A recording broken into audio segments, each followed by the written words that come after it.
1098년에 태어난 힐데가르트, 빙엔의 힐데가르트라고 수녀님이 그렇게 춤을 췄어요. 주일날은 예배를 드리고 가고 월요일날은 항상 성당에서 제일 예쁜 옷을 입고 그 앞에서 춤을 췄어요. 다른 사람 미쳤다고 그랬어요. 근데 그 수녀님이 뭐라고 그랬어요? 이렇게 아름다운 세상에 이렇게 나를 탄생하셔서 이렇게 나를 살게 해주신 하느님 앞에 내가 이렇게 춤을 춰서 하느님을 기쁘게 해드리지 다른 어떤 언어로도 못한다는 거예요. 춤만이 하느님을 기쁘게 해드린다고 춤을 췄어요. 그리고 이 수녀님은 자기 수녀의 수녀님들 막 보석으로 막 치장해줬어요. 하느님 앞에 나설 때 어떻게 해라? 보석으로 가장 값지게 나서라는 거예요. 내가 우리 천주교들 우울한 건 내가 일찌감치 알고 있었지만은 서울 모본당에 굉장히 큰 성당에 한 1000명 정도 제 강의를 들으러 왔어요. 양복을 다 우중충한 걸 다 입고 온 거야. 까만. 그 자매님들도 이쁜 옷은 거의 안 입고 와서 우중충한 것만 다 입고 왔어요.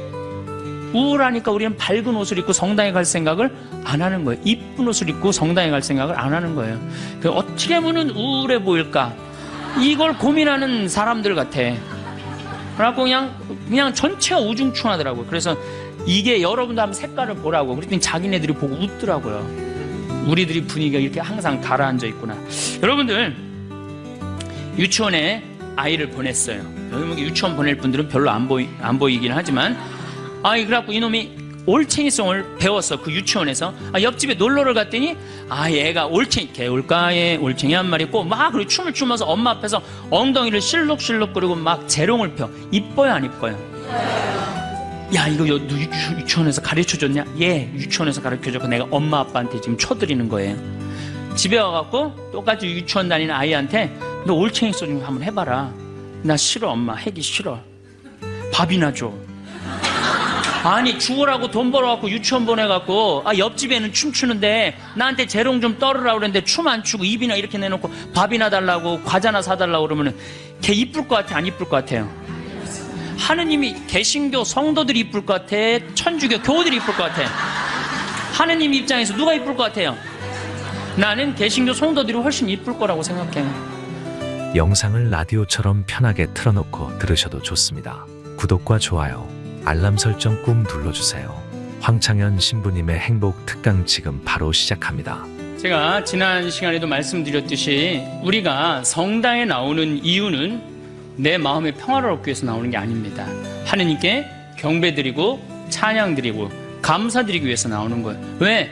우리 인간은 하느님의 은총 속에서 살기 때문에 그래요. 한순간 한순간에. 그리고 난 다음에 성당에 또 나오는 이유는 내 영혼이 구원받기 위해서 나오는 거예요. 하느님을 찬양하고 내 영혼이 구원받는 확신이 있고 난 다음에 그 다음에 평화가 생기는 거예요. 그런 것 전에 평화만 찾다가는 우리는 깜깜한 어둠 속을 헤매는 신앙생활을 하게 될 겁니다. 자, 그렇다면 우리가 하나님께 어떻게 찬양 드려야 되느냐? 하나님께 어떻게 경배 드려야 되느냐? 춤입니다. 춤을 춰야 돼. 춤을 춰야 돼. 여러분들 이번에 올림픽 금메달 그 야구 딴 거 보셨죠? 그 정대현 선수가 이 완아웃 상태예요. 주자 말루. 그냥 이 쿠바 선수들이 배트를 거꾸로 잡고 쳐도 한 점은 들어오는 상황이에요. 그런데 투 스트라이크에서 떨어지는 볼을 딱 던집니다. 이 땅볼을 딱 치니까 박진만 선수가 볼을 받아서 고용민 선수 2루수 고용민 선수한테 주고 고용민 선수는 승자해서 누구한테 주죠? 이승엽 선수한테 줘갖고 갑자기 더블 아웃이 되죠. 그렇죠? 그 순간 덕아웃에서 선수들이 뛰어나와갖고 어떻게 했어요? 펄쩍펄쩍 끌어안고 춤췄죠? 그 펄쩍펄쩍 뛰는 게 바로 춤추는 거. 너무 좋을 때 춤추는 거예요. 인간은 너무 행복할 때 춤을 추게 돼 있어요. 하느님을 믿고 하느님을 느낄 때 인간은 극도로 행복합니다. 그때 춤을 추는 거예요. 인간이 마음을 드높여 신께 경배드리는 행위를 보면 모든 종교에는 춤이 기본이에요. 춤이. 불교에는 뭐가 있습니까? 승무가 있어. 승무가. 꽤 오래됐죠. 엘리자베스 2세 여왕이 우리나라에 한번 왔었죠. 영국 여왕이. 그때 불교 스님들이 승무를 췄어요. 그걸 엘리자베스 2세 여왕이 보고 이렇게 거룩한 춤은 처음 본다 그러는 거예요. 얼마나 거룩해요. 춤하면 우리는 캬바레 뭐 이런 거 생각하는데 절대 그런 게 아니에요. 카바레 가서 추는 춤도 좋은 춤이지만은 춤이라는 것 자체가 인간이 할 수 있는 가장 아름다운 몸짓이에요. 이게 춤이라는 건 굉장히 거룩한 거예요. 그러니까 승무는 이 부처님의 공덕을 찬미하는 작법춤이 있는데, 이 춤은 주로 언제 추냐면 49제 때, 영산제 때, 49제 때 스님들이 춤을 춘단 말이에요. 장삼 입고, 그 다음에 가사 두르고, 꽃갈 쓰고, 그 우리 어머니 아버지 영혼을 위로해 준단 말이야. 스님이 절에서. 그 돌아가신 어머니 아버지를 위해서 저렇게 우리 스님이 정성을 들이는데 감동 받겠어, 안 받겠어요? 여러분들 본당 신부가 49제 때 돌아가신 영혼을 위해서 성당에서 막 춤을 추고 영혼을 위로하는 춤을 추면 여러분들 감동 받을 것 같아, 안 받을 것 같아? 저는 가끔 불자들은 시주를 500만 원, 1000만 원 하는데 천주교교들은 뭐 미사염을 뭐 2만 원, 3만 원 밖에 안 해. 이유가 있어요.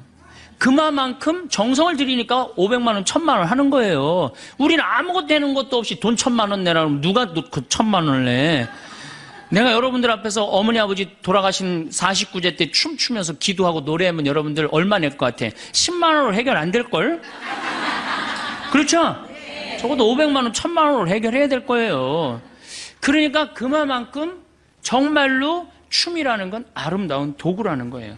그리고 바라, 벚꽃춤, 또 춤을 출 때 장구도 쓰죠. 북도 쓰죠. 검은고도 쓰죠. 악기도 사용한단 말이에요. 우리는 그냥 죽어도 오르간 하나, 전자 오르간 하나로 버티는 거예요. 천주교 보세요. 제가 인도 바라나시 겐지즈강에 간 적이 있어요. 바라나시라고 여러분들 텔레비전에서 굉장히 많이 본대요. 이 바라나시가 그 겐지즈강에 사람 이렇게 나무로 태워갖고 겐지즈강에 뿌리는 거, 천국으로 가는 길이라고 그러면서 뿌리는 데예요. 근데 그 바라나시에 제가 갔을 때 마침 힌두교에서 이 가장 큰 축제를 했었어요. 여러분들 힌두교가 종교가 뭐 우리가 잘 몰라서 그렇지 인구가 7억이에요. 힌두교가 엄청난 인원이 그 믿는 신이에요. 신도 뭐 인도 인구만큼 많대요. 한 3억 정도 된대요, 신이. 하여튼 굉장히 풍요로워요, 종교적으로. 근데 제가 가던 날 대축제를 하는데 인도 힌두교 신학교에 그 신학생들이지 1년 동안 술, 담배, 여자 가까이 하지 않고 그 축제만을 위해서 준비한 거예요. 그런데 그 겐지강 강변에서 춤을 추는데요. 정말로 멋있어요. 그 수많은 사람들이 이 승들이 춤을 추니까 초를 해갖고 겐지강에 뛰어 소원을 비는 거죠. 한 3시간 정도 거의 그 축제를 하는데요. 시간 가는 줄 몰라요. 내가 너무 아름다워갖고 사진기 셔터를 그때 비님이 보슬보슬 왔거든요. 너무 터뜨려갖고 그게 나갔어요. 그 정도로 제가 혼이 빠졌어요. 저게 종교 행위구나. 저게 찬양하는 거구나. 저게 신께 드리는 경배구나. 천주교 가만히 생각해보니까 해는 게 아무것도 없어. 미사 내내 앉았다 일어났다. 심지어는 내가 미사에 왜 앉아있는 줄 모르는 사람들은 팔짱 끼고 다리 꼬고 있는 사람들도 있어요. 지금 어느 어전에 와서 지금 이 시간이 뭐 하는 시간인 줄도 모르는 거예요. 하느님께 경배 드리고 위해서 내가 미사 참여를 나왔다라는 사실도 모르는 거예요. 참 너무너무 마음이 아파요. 근데 그건 교우들 탓이 아니야. 우리들 탓이야. 우리 신부들이 정말로 아름다운 경배를 할 생각을 해야 되는데 우리들도 이제 저 같은 신부들이 그렇다는 거지 다른 신부님들은 좀 훌륭한 신부님들도 많죠. 하다못해 무당도 굿할 때 어떻게 해요? 춤을 춥니다. 또 저걸 쳤더니 무당의 한자를 보면은 하늘과 땅을 사람이 춤을 춰서 이어주는 게 무자예요. 한자에 무자예요. 그러니까 하다못해 무당도 춤을 춰서 누구를 기쁘게 해드려? 신을 기쁘게 해둔단 말이야. 여러분들 아프리카의 원시 부족들 그 무당이 거기서 제일 하는 게 뭐예요? 춤추는 거예요. 춤추는 거. 혼자 절대 안 춥니다. 아프리카 부족들은 온 회중이 다 같이 춤을 춰요. 그러니까 춤이라는 게 종교 행위에서 절대적이란 말이야. 그런데 이 춤을 안 추는 종교가 있어요. 굉장히 점잖은 종교. 천주교가 춤을 안 춰요. 그래서 우리가 무당이 춤추는 걸 뭐라고 그러냐면 신바람의 춤, 신명의 춤이라는 거예요. 신의 명의 춤이라는 거예요. 얼마나 정말로 저는 춤이란 건 굉장히 중요하다고 생각을 해요. 무당이 춤을 추면서 마을 공동체 연대의식도, 사람이 이렇게 춤을 추면요 연대의식이 생기거든요. 그 끈끈한 그런 정도 느끼고 같이 똑같은 율동을 가지고 같이 춤을 추면, 제가 신학교 때 또 그 청년들을 데리고 대동 축제 같은 거 할 때 같이 춤을 추면요 정말로 하나가 되는 걸 느껴요. 거기 있는 교우들이 다 같이, 우리 신학생들이든 그 본당 청년들이든 하나가 되는 걸 느껴요. 여러분들도 그런 거 못 느껴요? 강강 수월회하고 그럴 때 하나가 되는 거 느끼죠? 그만큼 춤은 사람을 하나로 묶어준단 말이야. 근데 우리는 그거를 하느님께 드러눕히지 않는 거죠. 저는 이 사각성당도 굉장히 마음에 안 들어요. 사각성당, 원통성당이 참 좋은 것 같아요.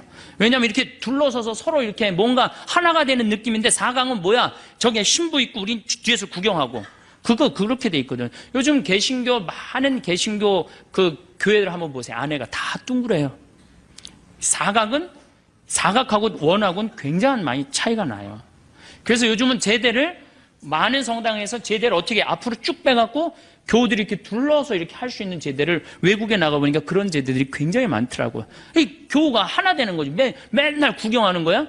그 성가대 뒤에 있어갖고 무슨 소리인지 뒤에서 그냥 들리고, 이 성가대 뒤에 있는 구조도 내가 말씀드린 굉장히 안 좋은 구조예요. 앞에 있어야지, 찬양대가. 앞에 있어야지 왜 뒤에 있어?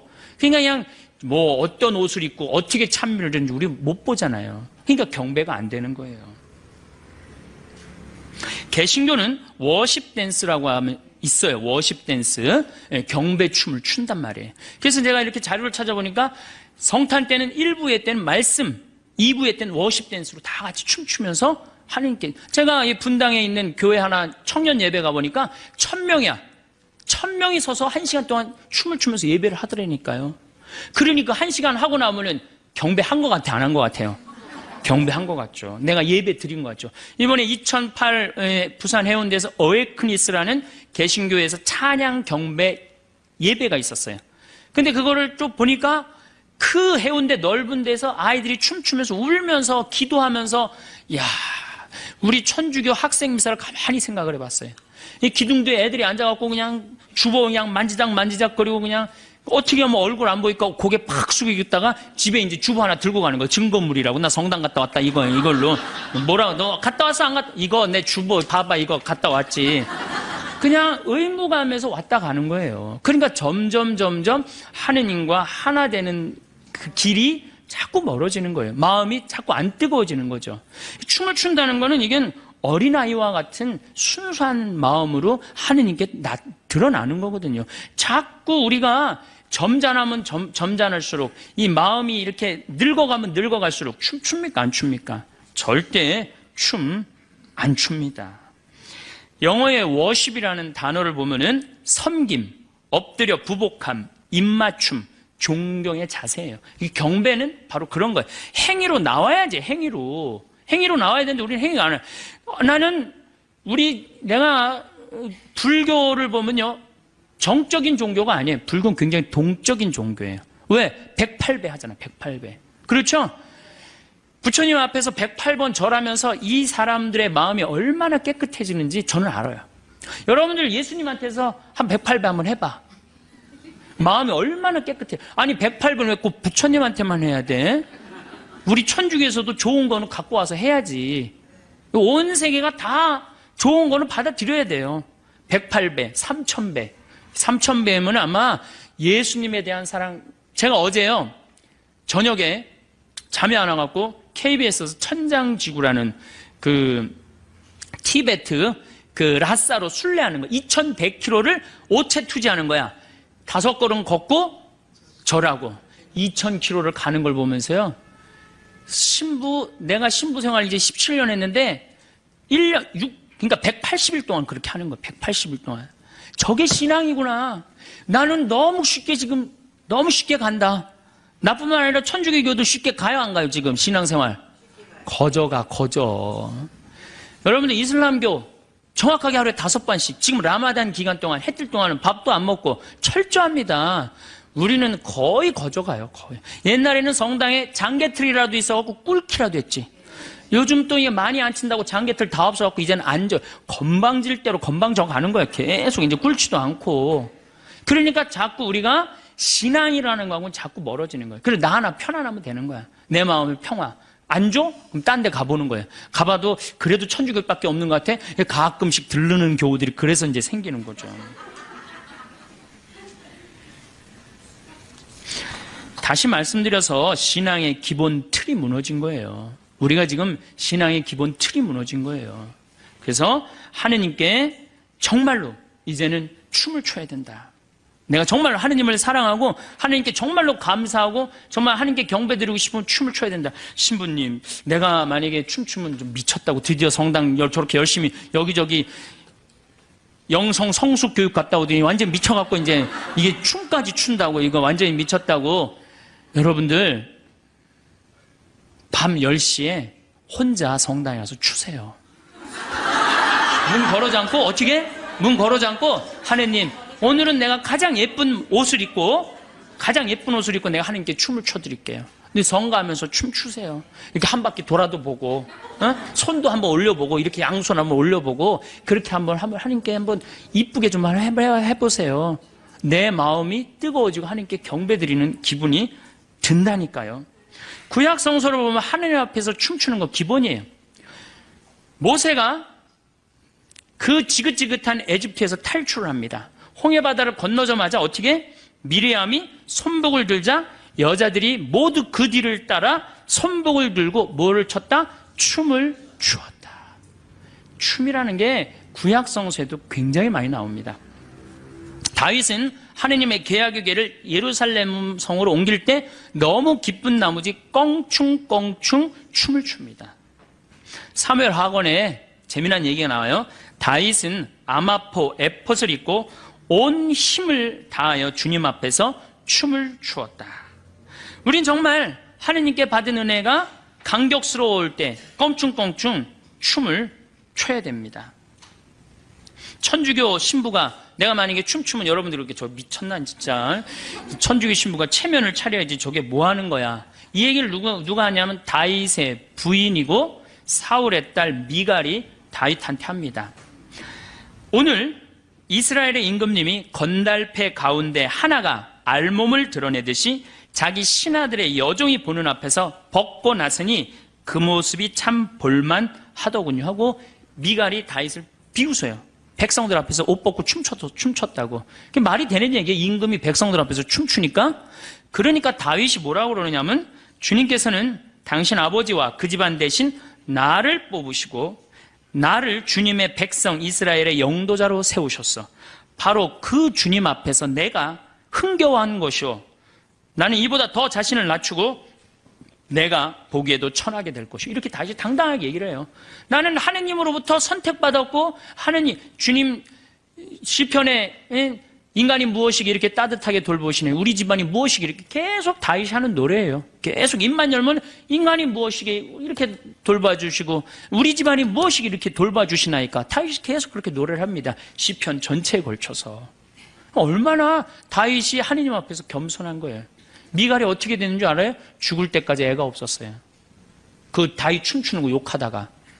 그러니까 여러분들 주위에서 여러분들 춤추는 거 욕하면은 그 굉장히 위험한 그 욕을 하는 거예요. 굉장히 위험한 거.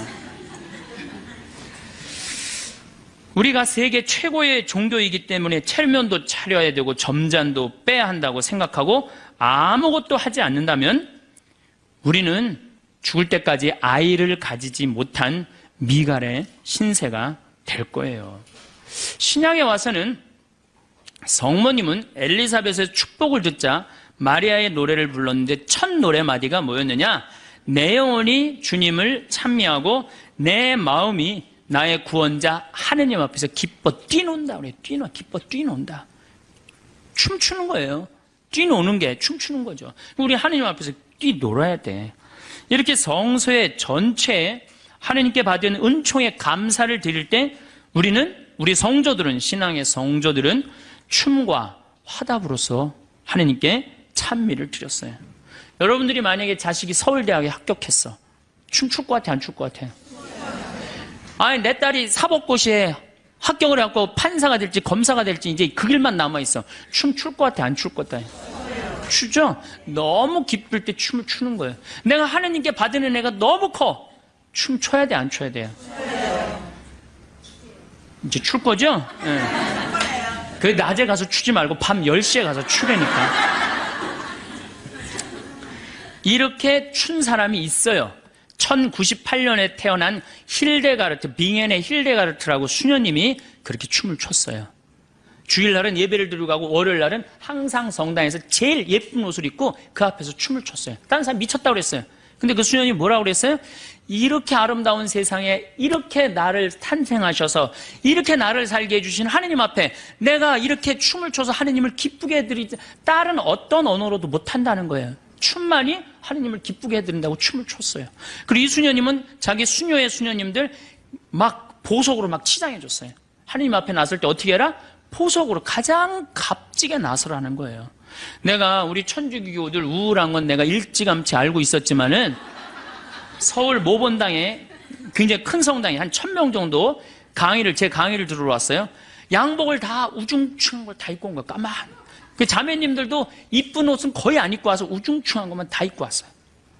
우울하니까 우리는 밝은 옷을 입고 성당에 갈 생각을 안 하는 거예요. 이쁜 옷을 입고 성당에 갈 생각을 안 하는 거예요.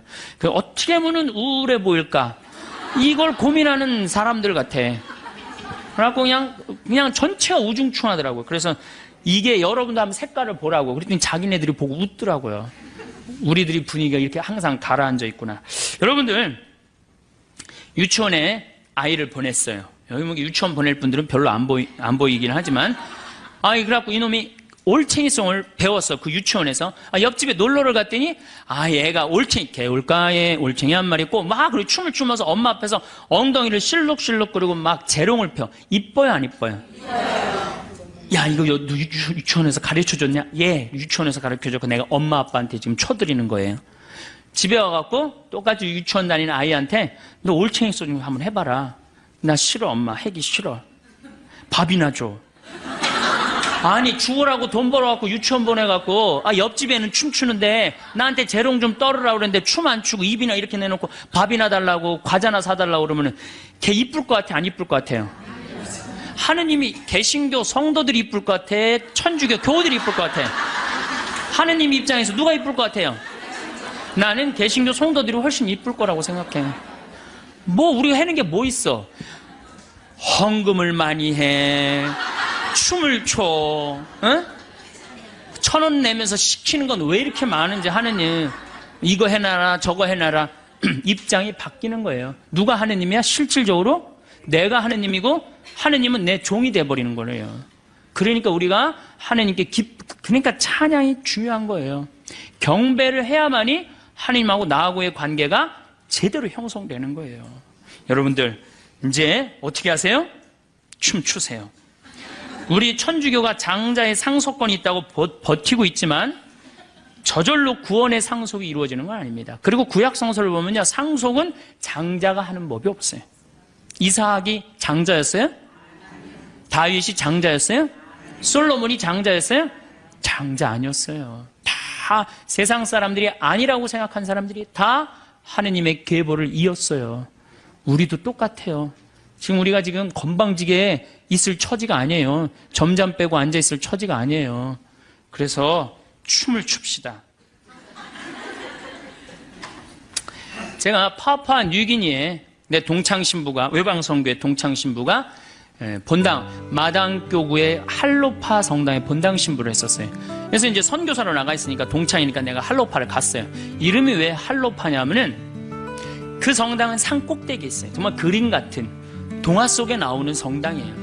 그런데 산 꼭대기에 있으니까 성당 가려면 등산을 해야 돼.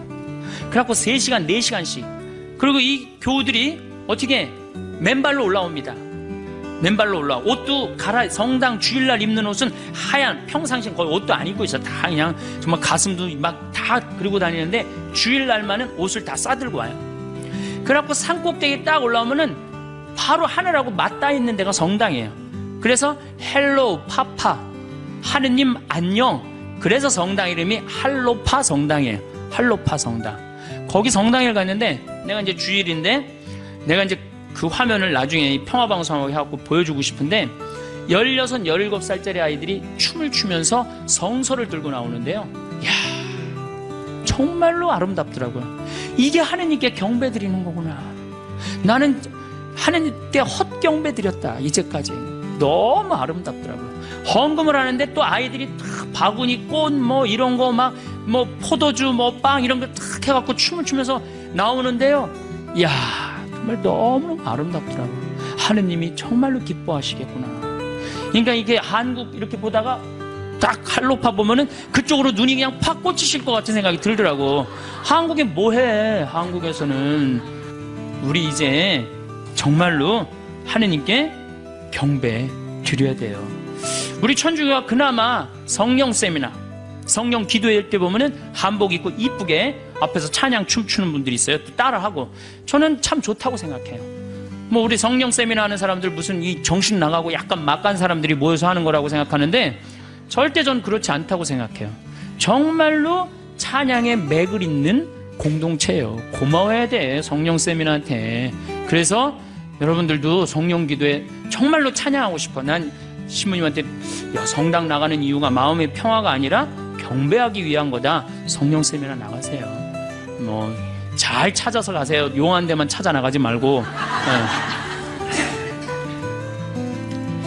제가 또 우리 소리 저기 성가대에 그 춤추는 분들이 있어요.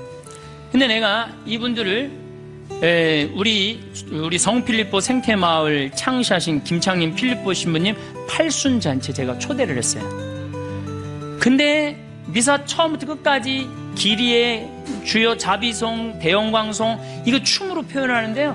너무 아름답더라고요. 그때 개신교 성도들도 신부님 아는 분들이 많이 왔는데 그걸 보고 완전히 반했다는 거예요. 천주가 이렇게 아름다운 거 있는지 몰랐다고. 거의 안 쓰는 거지만은 그분들은 와서 이제 완전히 반한 거죠. 제가 봐도 너무너무 아름답더라고요. 그런 조화가 잘 이루어진다면 우리 전례가 훨씬 살아 움직일 것 같아. 우리 전례가 막 생동감도 있고 우리는 앞으로 그렇게 돼야 될 것 같아요. 그런데 여러분들이 영적 성숙 세미나 받는 여러분들이 맨 앞장을 쓰셔야 될 것 같아. 앞장 쓸 자신 없으면 후원이라도 좀 하고. 그거 굉장히 중요합니다. 그런 것들이. 춤으로라도 찬양을 드리지 않는다면 성가로라도 찬양을 드려야 되는데 천주교 성가 소리를 들어보면 복장이 터져요. 제가 정말 많은 성당에 가서 피정지도 참 많이 하는 편이에요. 참 많이 하는데 성가 소리 들어보면 그냥 막 미치겠어요. 그래서 제가 평화방송에서도 내가 한번 얘기했지만 내가 이 성가 그렇게 따라 부르다가 죽을 뻔한 적 여러 번 있어요. 언제 숨 쉬어야 되는지 올라갔고. 대표적인 성가 156번 주여 임하소서, 151번 이거 한번 보면요, 야, 이 노래 난 이거 부르다가 몇 번 죽을 뻔한 적 있어요. 정말로. 어떻게 부르느냐? 주여, 꺾긴 또 왜 꺾어? 임하소서 내 마음. 그 다음에는 뭐가 아이고 이런 분위기예요. 예. 개신교 이거 정말로 빨리 불러요. 어떻게 부르냐면 주여 임하소서 내 마음에 암흑에 헤매는 한 마리 양을 태양과 같으신 사랑의 빛으로 오소서 오 주여 찾아오. 얼마나 좋아요. 힘들지도 않고 쉽죠? 근데 우리 이거 어떻게 불러? 이 청승을 떨면서 불러요. 태양과 같으신 태양이, 그런 태양이 어디 있어요?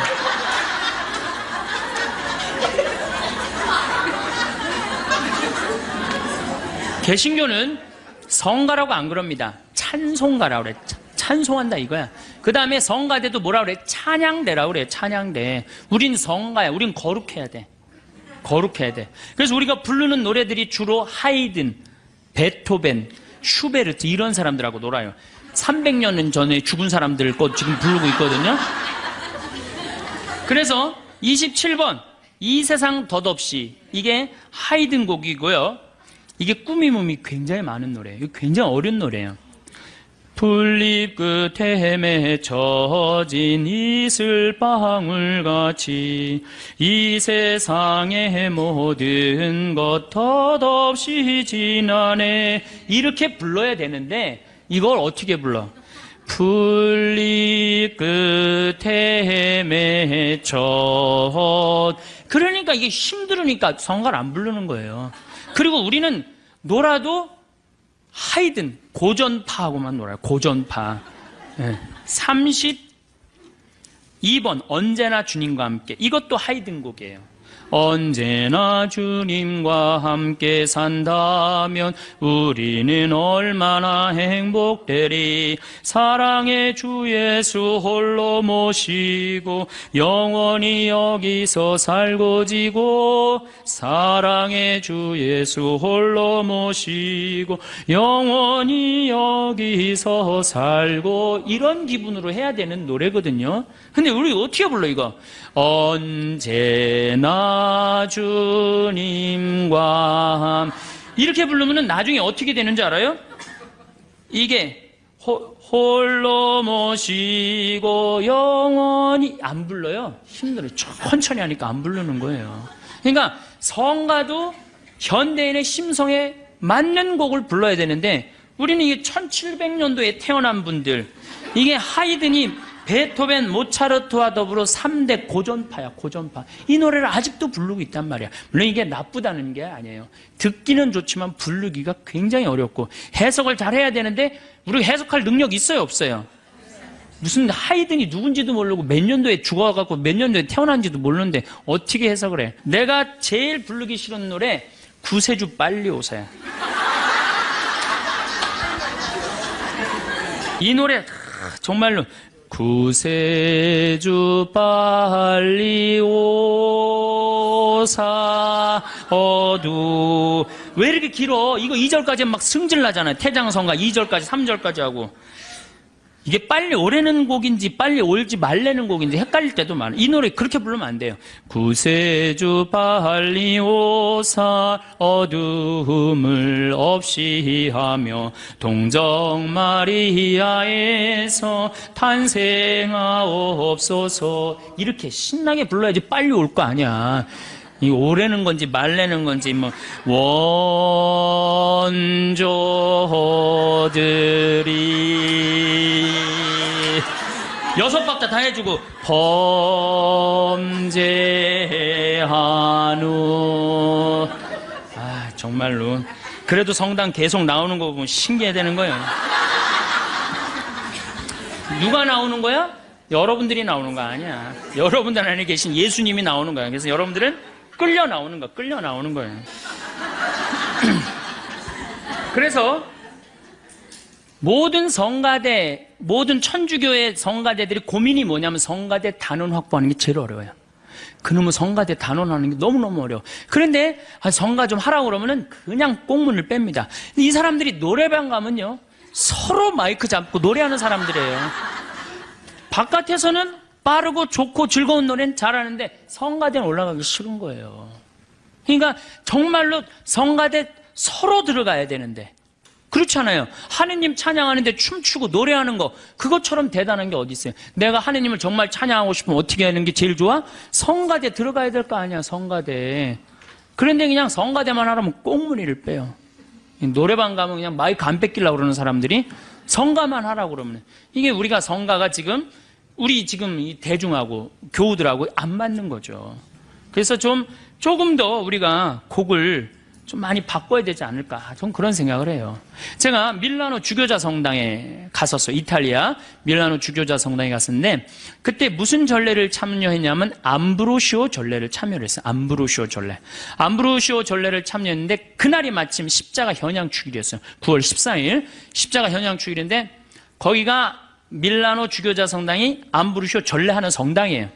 제가 그날 1시간 전에 가서 그 전례에 참여하려고 앉아 있었어요. 뒤에 성당이 엄청나게 넓은데 그게 다 차는 거예요, 사람들이. 1시간 전부터 사람들이 와서.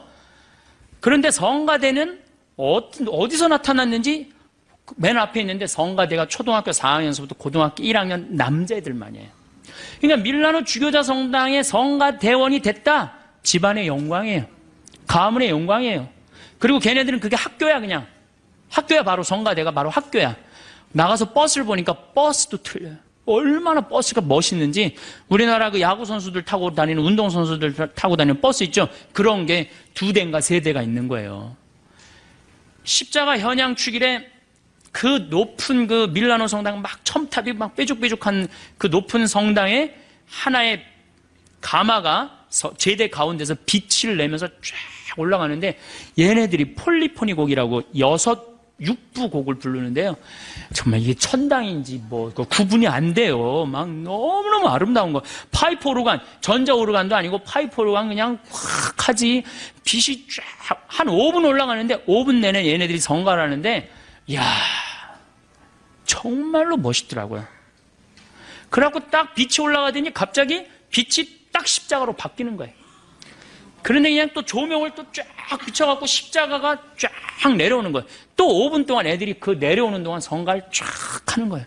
아, 그냥 절로 가슴이 두근두근 거리더라고요. 아, 내가 정말 지금 하느님께 경배드리고 있구나. 그걸 저절로 느끼겠더라니까요.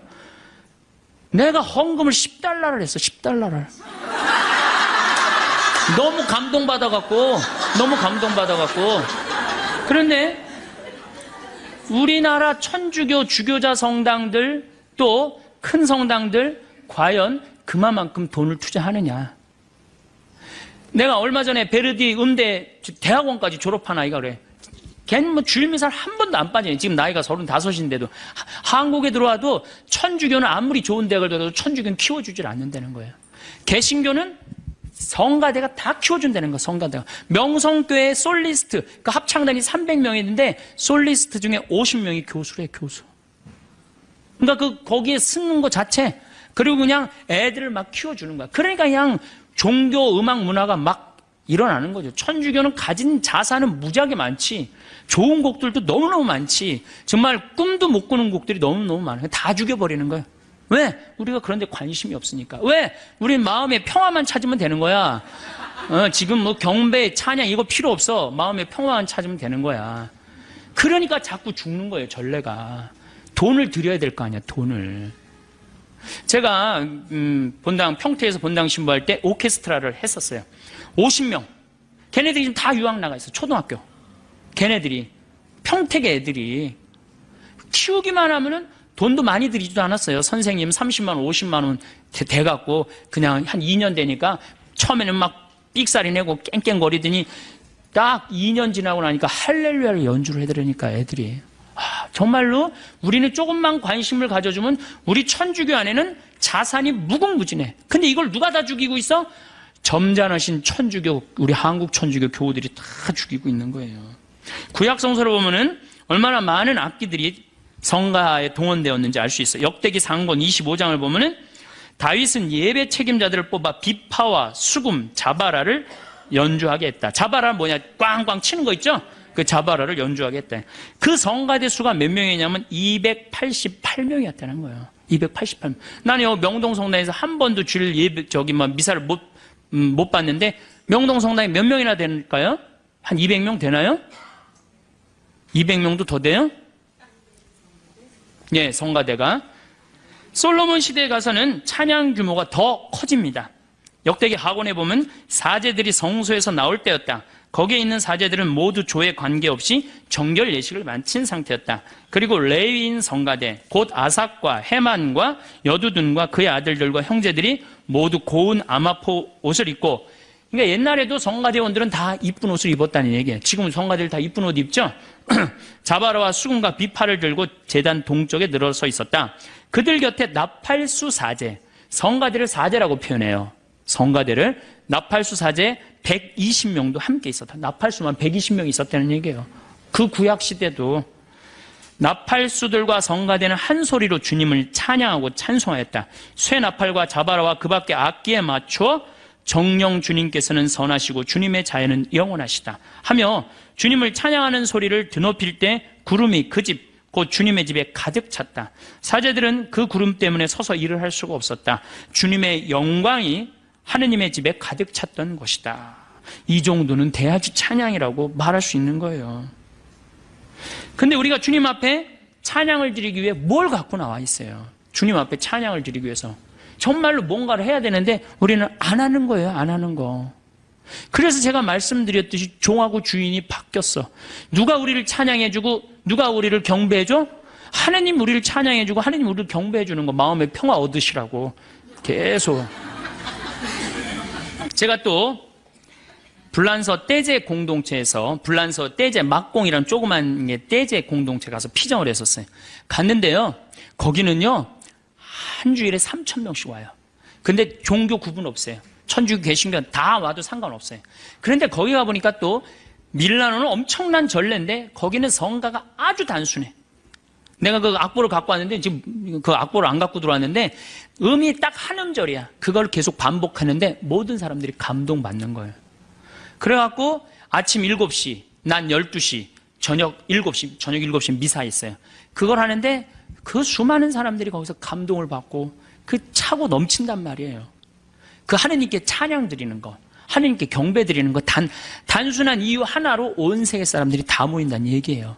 아마 우리 천주교도 오로지 찬양이라는 이름만 피정집이 딱 운영돼갖고 어느 누구나 가서 찬양 드릴 수 있고 경배 드릴 수 있다. 아마 잘 될 것 같지 않아요? 난 잘 될 것 같은데. 우리 교우들이 장을 안 펼쳐줘서 그렇지 장만 펼쳐주면 정말로 휴가 때 어떻게 해? 가서 난 이번에는 난 올 여름 휴가는 하나님께 찬양 드리는 게 내 프로그램이야. 그래갖고 딱 찬양 드리고 오면 얼마나 행복하겠어. 내가 받은 은혜 하나님께 다시 돌려드리고 찬양 드리고 춤추고 노래하고 왔다. 전 그건 최고의 피정이라고 생각드려요. 이게 우리 천주교 교우들은 이게 몸도 마음도 아무것도 안 움직이고 뭐만 이게 최고가 돼 있어. 귀만 이게 완전히 그냥 최고가 돼 있는 귀만. 제가 또 네오 까테꾸메나토라고 있는 로마에 있는 전례예요. 전 가족이 함께 미사를 처음부터 끝까지 노래로 찬송을 합니다. 전 가족이. 그래서 가보니까 한 300명이 어린아이, 어른, 할머니, 할아버지 다 같이 미사를 드리는 거예요. 3시간을 드리는데요. 너무너무 아름다워. 처음부터 끝까지 다 노래예요. 성부와 성자와 성령의 이름으로 아멘. 다 노래로 하는 거예요. 주님께서 여러분과 함께. 그러면 또한 물론 이태리 말로 하는 걸 내가 한국말로 지금 하는 거지만은 그렇게 처음부터 끝까지 3시간을 노래하는데 시간 가는 줄 몰라요. 근데 제가 깜짝 놀란 게 북 7대 아이들이 추는 거예요. 초등학교, 중학교 아이들이. 아버지하고 아들하고 기타 7대 치고, 그리고 악기가 없는 사람들은 박수로 맞추고, 그 다음에 큰 애들은 트라이앵글 집에서 캐스터네츠 갖고 와갖고 그렇게 해갖고 그냥 3시간 내내가 그냥 춤추고 그냥 찬미 드리는데 너무너무 좋더라고요. 근데 우리는 이게 찬양도 천주교는 이상하게 해요. 그럼 주일학교 애들 따로 엄마 따로 안 가요. 다 같이 가족이 가지. 우리처럼 따로 안 가요. 우리는 참 신기해요. 주일학교든 주일학교 가서 열심히 하고, 아들은 청년에서 열심히 하고, 엄마는 레조 열심히 하고, 아버지도 형제 모임 열심히 다 성당에서 열심히 하는데 집에만 딱 들어오면은 성당 안 다니는 척 하는 거예요. 집에만 들어오면 성당 안 다니는 척 해요. 야, 오늘 우리 순교자 성월이니까 오늘 자기 전에 우리 촛불 켜놓고 우리 순교자 찬가 부르고 오늘 우리 자자. 이런 거 안 한단 말이야. 성당에서 무지하게 열심히 하는데 성당만 들어오면, 집에만 들어오면 성당 안 다니는 척 한단 말이야.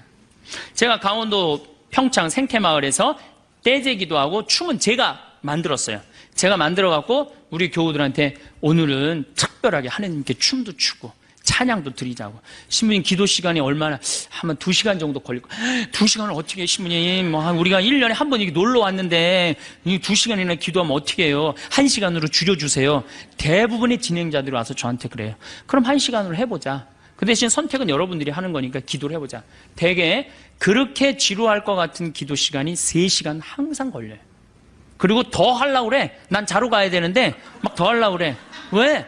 내가 기도를 하고 하느님을 찬양하다 보면 시간 가는 줄 몰라요. 그리고 기쁘고 즐겁고. 그러니까 2시간 그러면 눈이 이만해진 거 2시간이나 기도한다고 그러니까. 그리고 1시간으로 줄여달라고 와서 그러고. 그리고 막상 해보면 어떻게 돼? 3시간도 한단 말이야.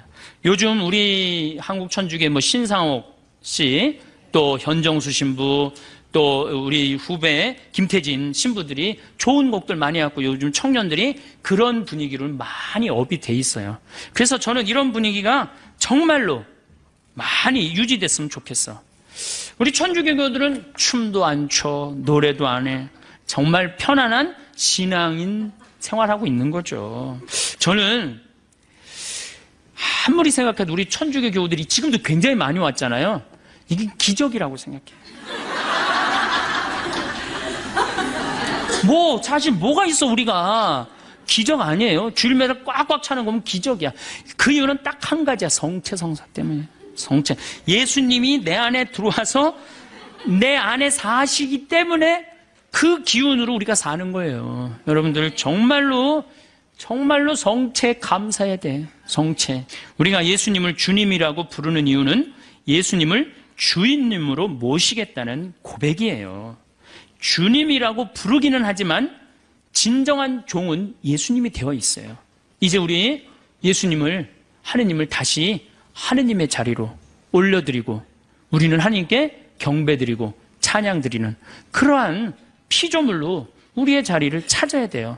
오늘 황창현 신부님 말씀 어떠셨나요? 우리가 인생을 살아가면서 다양한 형태로 불행과 고통을 맞이하게 되는 건 너무나 당연합니다. 이러한 불행과 고통을 종교에 의지하여 극복하기도 하지요. 오늘은 이런 질문들에 철학적인 접근을 통해 답을 찾아보고 여러분의 고통을 새로운 시각에서 바라보는 방법을 소개합니다. 세상을 살아가면서 우리는 수많은 고통과 마주하게 됩니다. 인생의 여정 속에서 느끼는 이러한 고통은 왜 우리에게 다가오는 걸까요? 우리는 열심히 공부하고 노력하며 자격증을 따는 등 다양한 방법으로 삶의 질을 높이기 위해 최선을 다하지만 기대한 결과를 얻지 못할 때 느끼는 실망감과 좌절은 이루 말할 수 없습니다. 우리 인간은 어느 누구나 살아가면서 행복을 추구합니다. 그럼에도 불구하고 아이러니하게도 우리가 고통을 느끼는 이유는 바로 그 행복을 추구하는 욕망 때문입니다. 욕망이 충족되지 않으면 우리는 고통을 느끼고 지나치게 충족되면 또 다른 형태의 고통이 찾아옵니다. 예를 들어 배가 고파서 느끼는 고통은 분명하고 과식으로 인해 느끼는 불편함 역시 고통입니다. 이처럼 욕망의 충족이 적절하지 못하면 우리는 고통에 빠지게 되며 이로 인해 우리는 진정한 행복을 찾기 어려워집니다. 그렇다면 이 모든 고통의 원인은 어디에서 오는 것일까요? 우리는 어떻게 이 고통을 해소할 수 있을까요? 쇼펜하우어는 인간의 삶이 고통으로 가득 차 있다고 말합니다. 그는 인간의 욕망이 충족되지 않으면 고통을 느끼고 반대로 욕망이 과도하게 충족되면 또 다른 고통이 찾아온다고 주장합니다. 인간은 죽을 때까지 욕망의 결핍과 과잉 충족 사이에서 끊임없이 갈등하며 살아갑니다. 이러한 점에서 인간은 항상 불행할 수밖에 없는 존재로 보입니다. 하지만 니체는 이 고통이 단순히 불행을 의미하는 것이 아니라 오히려 우리를 더 강하게 만드는 원동력이 될 수 있다고 말합니다. 그는 나를 죽이지 않는 고통은 나를 더 강하게 만든다고 했습니다. 우리는 이 고통을 어떻게 바라보고 이겨낼 수 있을지에 대한 실마리를 찾아야 합니다. 니체는 고통을 통해 성장할 수 있다고 믿었습니다. 그는 인간이 겪는 고통이 우리를 더 강하게 만들며 삶의 본질을 이해하는 데 중요한 역할을 한다고 보았습니다. 고통은 우리를 시험하는 과정이며 그 과정에서 우리는 더 나은 자신으로 거듭날 수 있습니다. 하지만 이 과정이 항상 쉬운 것은 아닙니다. 고통이 끝나지 않을 것처럼 느껴질 때 우리는 쉽게 절망에 빠지게 됩니다. 그러나 이 절망 속에서도 우리는 성장할 수 있는 가능성을 찾아야 합니다. 고통을 극복하고 그 과정에서 얻는 지혜가 우리를 더 강하게 만들어줄 것입니다. 쇼펜하우어는 미래의 행복에 집착하지 말고 현재에 집중하라고 말했습니다. 그는 미래에 대한 과도한 기대와 희망이 오히려 더 큰 고통을 초래한다고 보았습니다. 그래서 그는 우리에게 지금 이 순간에 집중하고 현재의 삶을 있는 그대로 받아들이라고 조언합니다. 그의 철학은 많은 사람들에게 공감을 불러일으켰고 지금도 우리에게 중요한 가르침을 줍니다. 니체 역시 삶에서 반복하고 싶은 일들을 선택하며 살아가야 한다고 조언합니다. 이들은 우리에게 고통 속에서 성장하고 더 나은 미래를 만들어가는 법을 가르쳐 줍니다. 우리는 고통 속에서 삶의 의미를 찾아야 합니다. 이 과정은 결코 쉽지 않지만 고통을 통해 우리는 진정한 자신을 발견하고 더 나은 사람으로 성장할 수 있습니다. 삶은 고통의 연속일 수 있지만 그 고통을 통해 우리는 더 나은 자신을 만들어 갈 수 있습니다. 고통은 우리를 시험하는 과정일 뿐입니다. 그 고통을 이겨내고 나면 우리는 더 큰 성장과 행복을 경험할 수 있습니다. 그러니 지금 겪고 있는 고통을 두려워하지 마세요. 그것이 여러분을 더 강하게 만들 것입니다. 세상에는 많은 유혹과 거짓이 존재합니다. 우리는 이런 것들에 쉽게 속아 넘어가기도 합니다. 가령 성공을 미끼로 한 수많은 거짓말들에 우리는 현혹되기 쉽습니다. 쇼펜하우어는 우리가 이러한 거짓 속임수에 넘어가지 않도록 주의해야 한다고 말합니다. 그는 세상에 번지르르한 것들이 많지만 그 속에 감춰진 진실을 꿰뚫어 볼 수 있는 눈을 가져야 한다고 강조합니다. 그리고 마음의 평정을 얻기 위해 우리는 자연의 아름다움을 느끼며 살아야 한다고 조언합니다. 아름다운 풍경은 돈이나 명예, 권력과는 무관하게 누구에게나 똑같이 주어지는 것이기 때문입니다. 이런 작은 행복들을 우리는 놓치기 쉽지만 바로 그 순간이야말로 진정한 행복을 느낄 수 있는 순간입니다. 20대 청년들이 느끼는 불행의 대부분은 비교에서 비롯된다고 합니다. 남들과 자신을 비교하며 생기는 불안과 좌절은 결국 자신을 갉아먹게 됩니다. 쇼펜하우어는 이런 비교에서 벗어나기 위해 자신만의 삶을 살아가라고 조언합니다. 우리는 남들과 비교하는 것이 아니라 자신만의 길을 걸어가야 합니다. 남들과의 비교는 우리에게 불행만을 가져다 줄 뿐입니다. 그러므로 자신의 가치와 삶을 믿고 그 길을 걸어가는 것이 중요합니다. 니체는 우리가 사는 삶을 영원히 반복해서 살 수 있는 것처럼 살아야 한다고 말했습니다. 다시 태어나도 이 삶을 선택할 수 있느냐고 스스로에게 물어보라는 것입니다. 이런 기준으로 본다면 우리가 지금 하고 있는 일이 진정으로 우리에게 의미가 있는지, 우리가 만나는 사람들이 진정으로 우리에게 중요한 사람들인지 다시 한번 생각해 보아야 합니다. 우리의 삶은 우리가 선택한 일들과 사람들로 이루어집니다. 그러므로 우리는 우리 자신에게 진정으로 중요한 것들을 선택하며 살아가야 합니다. 삶에서 중요한 것은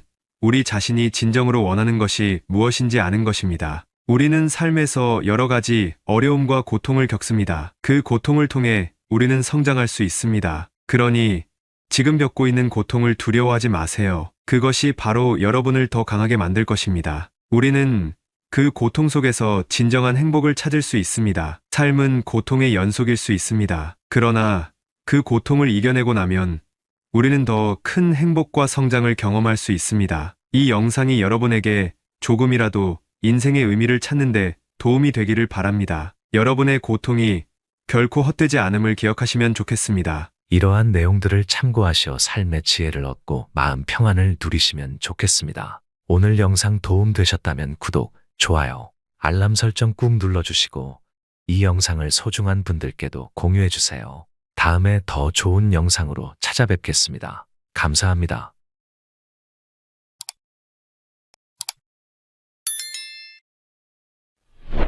성공한 사람들을 보면 크게 두 부류로 나뉘는 걸 알 수 있습니다.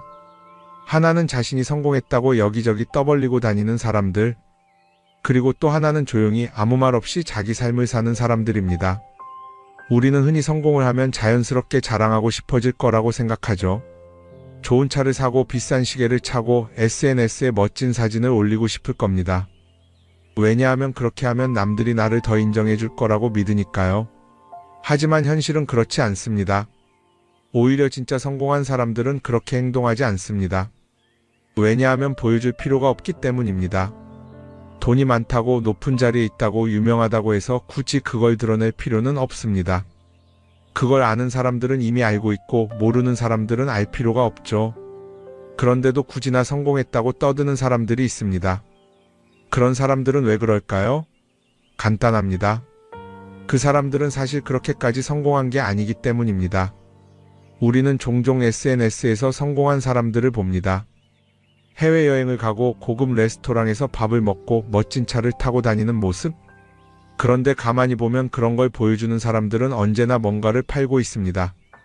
강의를 팔든 자기 브랜드를 홍보하든 아니면 단순히 자기 자존감을 유지하려고 하든 간에 결국 목적이 있는 거죠. 진짜 부자들은 그렇게 하지 않습니다. 오히려 조용히 아무도 모르게 자기 일을 합니다. 왜냐하면 자랑해서 얻을 게 없기 때문입니다. 오히려 괜히 잘난 척했다가 사람들에게 이용당하거나 시기와 질투를 받거나 쓸데없는 오해를 사는 게 더 피곤합니다. 이건 단순한 돈 이야기가 아닙니다. 사회적인 성공을 이룬 사람들도 마찬가지입니다. 진짜 실력 있는 사람들은 자기 실력을 굳이 떠벌리지 않습니다. 왜냐하면 그럴 필요가 없으니까요. 자기 분야에서 최고라면 사람들이 먼저 알아서 찾아옵니다.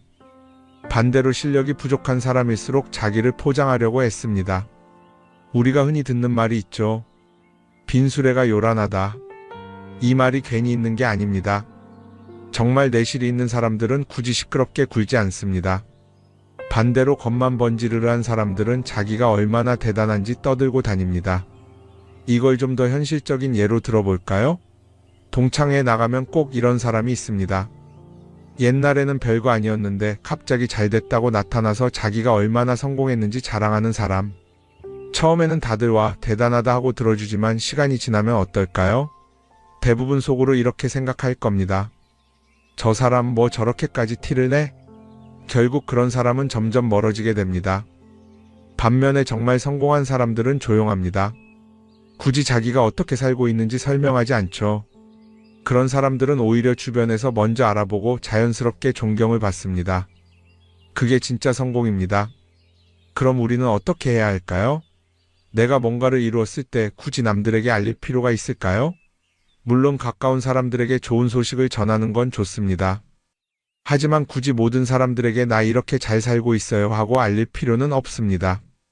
그런 행동은 결국 나에게 득이 되지 않습니다. 성공이라는 건 원래 조용한 겁니다. 내가 잘 되고 있으면 주변 사람들이 자연스럽게 알게 됩니다. 굳이 내가 말하지 않아도 내 행동과 태도에서 묻어나오게 되어 있습니다. 그러니 굳이 보여주려고 애쓰지 마세요. 오히려 그게 더 진짜 성공한 사람의 태도입니다. 사람은 사회적 동물이라고 하잖아요. 혼자 살아갈 수 없고 결국 사람과의 관계 속에서 기쁨도 얻고 때로는 상처도 받습니다. 그런데 한 가지 생각해 볼 게 있어요. 우리가 정말 인간관계가 필요해서 맺고 있는 걸까요?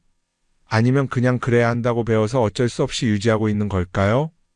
어릴 땐 친구 많으면 좋다고 하죠. 사회생활에서도 인맥이 중요하다는 말을 많이 합니다. 그런데 정작 주변을 보면요. 인간관계가 넓은 사람일수록 스트레스를 더 많이 받아요. 전화벨이 울릴 때마다 이번엔 또 무슨 부탁일까 싶고 단체 채팅방에서 메시지가 올 때마다 이걸 또 어떻게 대답해야 하나 고민하죠. 관계가 많아질수록 책임과 피로도 함께 늘어나는 겁니다. 어떤 사람들은 인간관계를 줄이면 외롭지 않겠냐고 해요. 그런데 가만히 생각해보면 진짜 외로움을 느끼는 순간이 언제인지 아세요? 오히려 불필요한 인간관계 속에 있을 때입니다. 같이 밥을 먹고 얘기를 나누는데도 뭔가 허전하고 대화가 컥 돌고 속마음을 나누지도 못할 때? 그럴 때 우리가 더 외롭다고 느끼죠. 그렇다고 당장 인간관계를 다 끊어버릴 순 없겠죠. 하지만 적어도 내가 정말 소중하게 여겨야 할 관계와 그냥 관성적으로 유지하는 관계는 구분할 필요가 있습니다. 예를 들어 매번 나한테 부탁만 하고 정작 내가 어려울 땐 연락 한 번 없는 사람. 내가 실수하면 뒷담화를 하면서 내 앞에서는 웃는 사람. 이런 관계를 굳이 계속 이어갈 이유가 있을까요? 가끔은 이런 경험도 있을 거예요. 우연히 어떤 사람과 친해졌는데 만난 지 얼마 되지도 않았는데 너무 많은 걸 털어놓는 사람들 있죠. 자기 속사정부터 가족 문제, 직장 고민까지 쏟아내는 사람들. 이런 경우 두 가지일 가능성이 큽니다. 하나는 그냥 감정적으로 의존할 사람이 필요해서일 수도 있고 또 하나는 내가 믿을 만한 사람인지 떠보는 걸 수도 있어요. 어떤 경우든 이런 관계는 오래가기 어렵습니다. 사실 친밀함이라는 건 시간이 필요한 법이에요. 적당한 거리를 두고 천천히 서로를 알아가야 하는데 초반부터 급격하게 가까워진 관계는 쉽게 무너지는 경우가 많습니다. 처음엔 친하다고 생각했는데 어느 순간 사소한 일로 틀어지고 결국 남보다 못한 사이가 되는 거죠. 그러면 인간관계를 어떻게 해야 할까요? 답은 간단합니다. 억지로 맺지 말고 굳이 유지하려고도 하지 않는 거예요. 내가 편한 관계라면 자연스럽게 이어질 것이고 그렇지 않다면 서서히 멀어질 겁니다. 그리고 그걸 억지로 붙잡지 않아도 괜찮습니다. 관계를 유지하는 데 에너지를 쓰기보다는 정말 소중한 관계에 집중하는 게 더 낫지 않을까요? 어떤 사람은 내가 인간관계를 줄이면 나중에 나 혼자 남는 거 아니냐 걱정하기도 해요. 그런데 생각해보면요, 진짜 나를 위하는 사람은 많지 않아요. 인간관계를 줄인다고 해서 완전히 혼자가 되는 게 아닙니다. 오히려 불필요한 관계를 정리하고 나면 남아있는 관계들이 더 단단해지고 가치 있게 느껴질 겁니다. 예전엔 인맥이 자산이라는 말을 많이 했어요. 그런데 요즘은 꼭 그렇지도 않죠. 오히려 불필요한 인간관계가 많으면 그게 짐이 될 수도 있어요. 적당한 거리, 적당한 선. 이걸 잘 지키는 게 결국엔 가장 편한 인간관계를 유지하는 방법 아닐까요? 한번 곰곰이 생각해 보세요. 지금 내 주변에 있는 사람들 중에서 내가 정말 편하게 만날 수 있는 사람이 몇 명이나 되는지, 내가 억지로 맞춰주고 있는 관계는 없는지. 관계를 줄이면요, 외로워지는 게 아니라 오히려 더 자유로워집니다. 그리고 자유로워진 만큼 내 인생에서 정말 중요한 것에 집중할 수 있게 됩니다. 인간관계 너무 많은 걸 신경 쓰다 보면 정작 중요한 걸 놓칠 수 있어요. 그러니까 이제는 한 번쯤 정리해보는 것도 나쁘지 않을 겁니다. 사람들이 돈을 많이 벌고 싶어 하는 이유가 뭘까요? 단순히 돈이 많으면 좋으니까? 물론 그것도 있겠지만 사실 돈을 원하는 진짜 이유는 더 나은 삶을 살기 위해서겠죠. 그런데 문제는 돈을 많이 번다고 해서 반드시 삶이 나아지는 건 아니라는 겁니다. 오히려 더 많이 벌수록 더 많이 쓰게 되는 경우가 많아요. 가끔 이런 생각해 본 적 없으세요? 예전에는 돈이 지금보다 훨씬 적었는데 이상하게 그때가 더 여유로웠던 것 같다. 왜 그럴까요? 사실 우리가 원하는 건 돈 그 자체가 아니라 돈을 통해 얻을 수 있는 자유인데 돈을 벌면 벌수록 그 자유를 잃어버리는 경우가 많아요. 더 좋은 차, 더 좋은 집, 더 좋은 옷을 사면서 점점 더 많은 돈이 필요해지고 결국엔 돈을 벌기 위해 또다시 일해야 하는 악순환에 빠지게 되는 거죠. 한번 생각해 봅시다. 우리가 정말 필요해서 뭔가를 사는 경우가 얼마나 될까요? 필요해서라기보다는 남들이 가지고 있으니까, 없어 보이기 싫으니까, 혹은 그냥 기분 전환을 위해서 소비하는 경우가 훨씬 많아요. 그리고 그런 소비를 할 때마다 스스로 이렇게 합리화를 하죠. 이 정도는 나를 위한 투자야. 그런데 가만히 보면 그 소비가 진짜 나를 위한 소비인지 아니면 그냥 사회가 만든 기준에 끌려가고 있는 건지 헷갈릴 때가 많습니다. 예를 들어 예전에는 스마트폰 하나면 충분했는데 이제는 스마트워치도 있어야 하고 무선 이어폰도 필요하고 태블릿도 있어야 할 것 같고, 하나를 사면 또 다른 무언가가 필요해지는 시기예요. 사실 이건 우리가 그렇게 만들어진 겁니다. 광고도 그렇고 SNS도 그렇고 자꾸 우리에게 이렇게 말하죠. 이걸 사야 더 행복해질 수 있어요. 그런데 정작 그걸 사고 나면 어때요? 처음 며칠은 좋죠. 그런데 시간이 지나면 또 다른 걸 사고 싶어져요. 왜냐하면 물건이 우리를 오래 행복하게 만들어주지는 않거든요. 특히 요즘은 SNS가 이런 소비 심리를 더 부추기는 것 같아요. 예전에는 친구들끼리 만나서 나 새로 샀어 하고 자랑하는 게 전부였는데 이제는 SNS에 올리면서 전 세계 사람들에게 보여주잖아요. 그러다 보니까 남들도 다 뭔가를 사서 올리고 나도 따라해야 할 것 같은 기분이 드는 거예요. 그런데 중요한 건 그 사람들도 사실은 나와 똑같은 기분이라는 겁니다. 내가 남을 부러워하는 만큼 나도 누군가에게 부러움을 사려고 애쓰고 있는 거죠. 결국 끝없는 비교와 소비 속에서 진짜 중요한 걸 놓치게 되는 겁니다. 한번 이렇게 생각해보면 어떨까요? 만약 내가 지금부터 딱 1년 동안 불필요한 소비를 하지 않는다면 내 삶이 어떻게 변할까? 아마 처음에는 답답할 수도 있어요. 사고 싶었던 걸 참아야 하니까. 그런데 그걸 몇 번 참고 나면 어느 순간 깨닫게 될 겁니다. 내가 굳이 이걸 안 사도 괜찮네?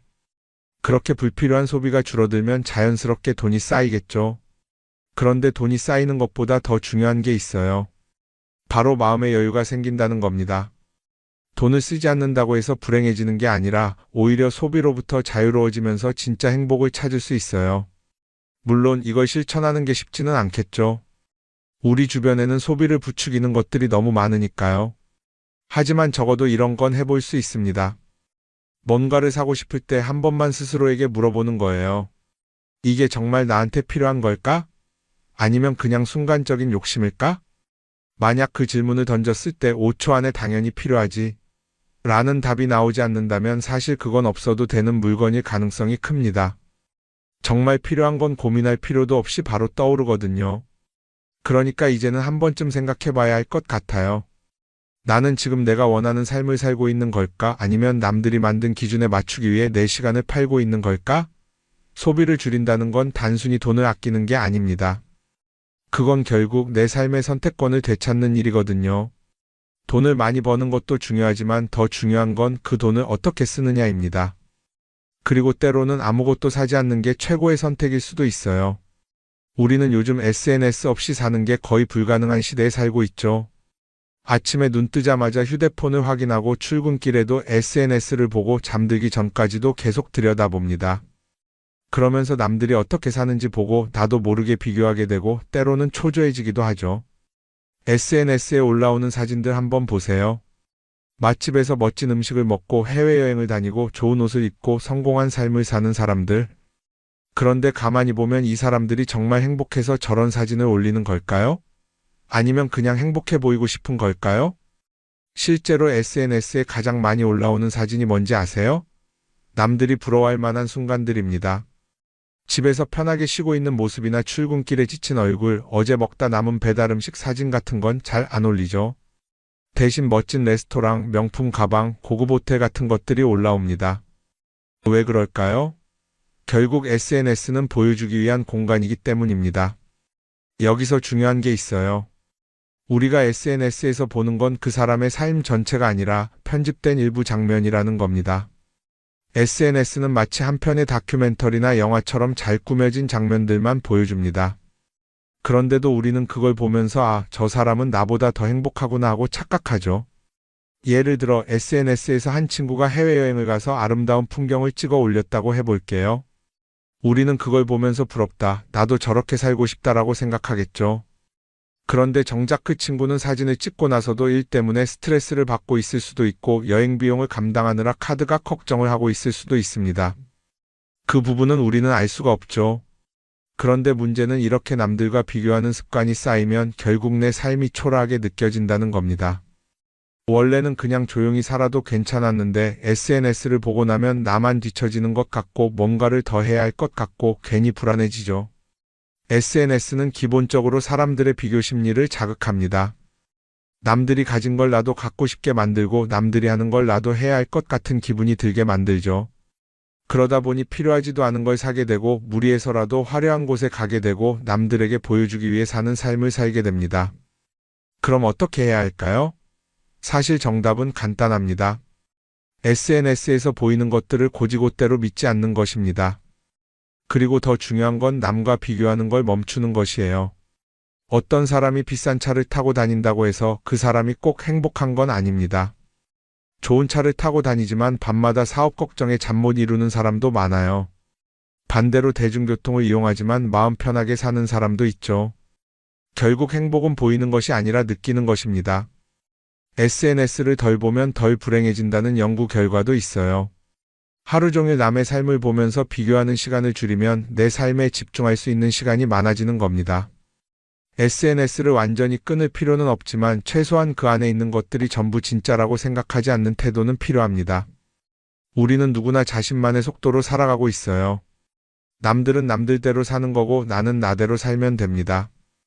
SNS에서 남들의 화려한 모습을 볼 때마다 한 번쯤 이렇게 생각해 보세요. 이건 그 사람이 보여주고 싶은 삶일 뿐이다. 그러면 조금은 편해질 겁니다. 사람들은 다들 자기 인생을 살아간다고 생각하죠. 그런데 가만 보면 정말 자기 인생을 사는 사람이 얼마나 될까요? 많은 사람들이 사실은 남이 만들어 놓은 기준에 맞춰서 살고 있어요. 좋은 대학, 좋은 직장, 좋은 차, 좋은 집. 다들 이런 걸 목표로 삼지만 정작 내가 원하는 삶이 뭔지 깊이 생각해 본 적이 없는 경우가 많아요. 이건 어릴 때부터 교육받아온 방식과도 관련이 있어요. 우리는 어릴 때부터 이렇게 살아야 한다는 틀 안에서 자라죠. 공부 열심히 해서 좋은 성적을 받아야 하고 좋은 직장을 가져야 하고 결혼도 적당한 때에 해야 하고 마치 인생이 정해진 수순이라도 있는 것처럼요.